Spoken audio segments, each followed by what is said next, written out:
دا وینئ دوستانو، نن موږ راغلي چکر له مرغوزار ته، سوات مرغوزار. یو ښکلی ځای دی، مزیدار سیل ځای دی.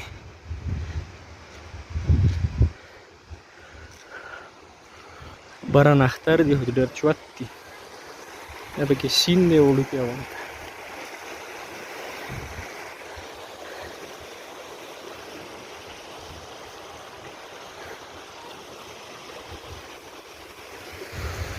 الله اکبر.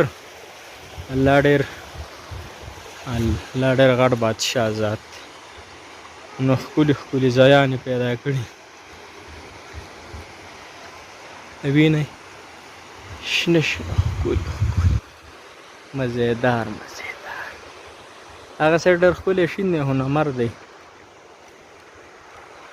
نو غر ته وینئ سم چوت دی که نه، سړي باندې هسې سترګې تورې تورې کوي لکه د مار.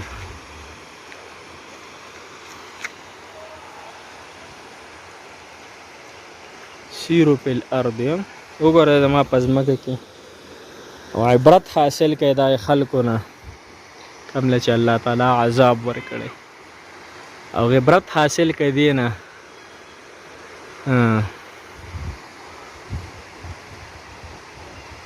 والجبال اوتادا وخلقناکم ازواجا وجعلنا نومکم سباتا. الله وایي تاسو دې غرونو ته وګورئ، ما څنګه غرونه پیدا کړي. وګورئ لاړ شئ، زما نهې وینئ چې الله تعالی دا الله تعالی میخونه دي. ښه ونه غټ غټ میخونه. الله اکبر. الله تعالی به څونه حقیقي غټ بادشاهي چې خو زموږ تصور کې هم نه راځي. هغه علي رضی الله عنه نه یو یهودي وله رالی چې ستاسو دی الله خو به څه ښه دي که نه، د الله ستاسو څونه غټ دی چې تاسو وایي الله ډېر غټ دی.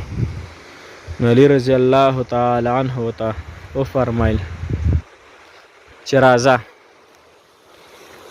علي رضی الله چې کله بوتو داسې سیند غاړې لی بوتو، هلته یو وړه شان کندوړۍ ویسته، ورته یې وویل چې دا د سیند اوبه یا د سمندر د اوبه دا غونډې په دې کندوړۍ کې راجمع کړه.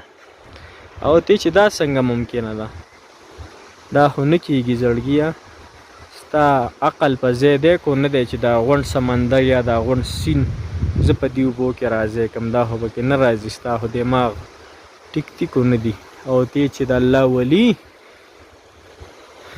چې ته دونه هم نه پوهېږي او دا سمندر دا سیند اوبه په دې کندوړۍ کې نشي جمع کولی او نه پکې راځي او نه دا عقل مني، نو ستا دا وړوکي د دونه شان دماغ چې د چرګې عمره، نو دې کې به غټ الله هو الخالق البارئ المصور له الاسماء الحسنى يسبح له ما في السماوات والارض وهو العزيز الحكيم. غټ بادشاه او غټ ولی به دې کې څنګه راځي؟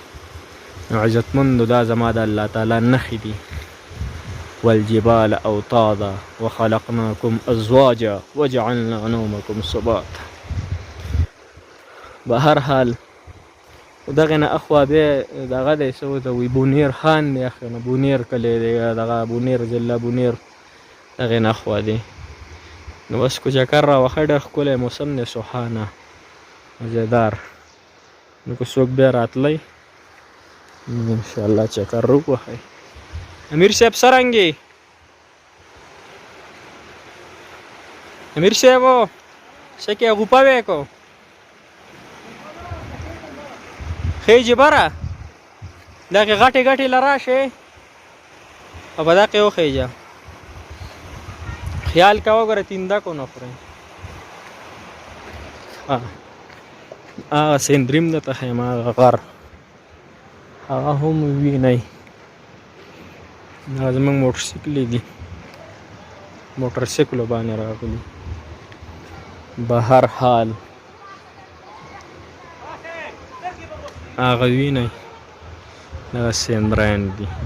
دغه ډېر ښکلی غر دی، شین زمیدار.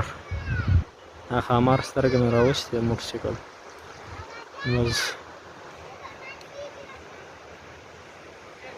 بس دا مې تاسو ته دا ځای ښودم چې وینه عرفان بی ماماجي زما غونډ مینوال زما غونډ دوستان زما غونډ خویندے میرے سب بہنیں یہ ویڈیو پورا دیکھے کہ ہمارا واچ ٹائم پورا ہو جائے ایسا نہ ہو جائے کہ ہم 3 تک مارے سانپ جیسا تو لړمانانو بس دا ځایونه دي وینئ نو ښکلي مزیدار دا زما موټرسایکل دی د دې خوا 186 بس ځای ملاقات به بیا وکړو انشاءالله بس دا دونه ویډیو به زه یم کاپي او غونډه واچ ټایم کوي د خیر سره په الله م سپارم او جزاک الله خیر احسن الجزا فی الدنیا والآخرة